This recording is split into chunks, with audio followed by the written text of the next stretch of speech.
পাল্টাপাল্টি হামলায় উত্তপ্ত হয়ে উঠেছে মধ্যপ্রাচ্য। এই অবস্থায় ইরান হুমকি দিয়েছে হরমুজ প্রণালী দিয়ে আর কোনো নৌযান চলতে দেবে না।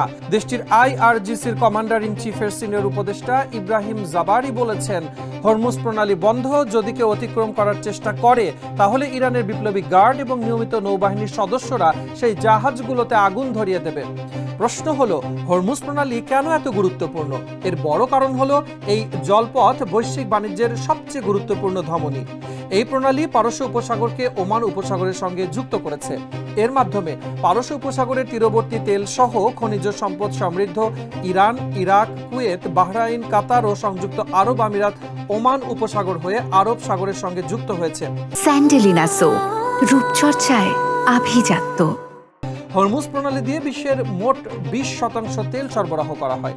এছাড়া মোট গ্যাস ট্যাঙ্কারের 20% এই প্রণালী দিয়ে যাতায়াত করে।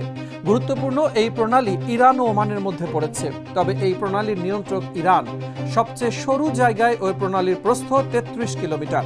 হরমুজ প্রণালী মূলত এশিয়ার গ্রাহকদের কাছে ওপেক দেশগুলো জ্বালানি সরবরাহের সবচেয়ে গুরুত্বপূর্ণ রুট। এই প্রণালী এড়িয়ে জ্বালানি পরিবহন করতে হলে সময় ও খরচ বিপুল পরিমাণে বেড়ে যায়।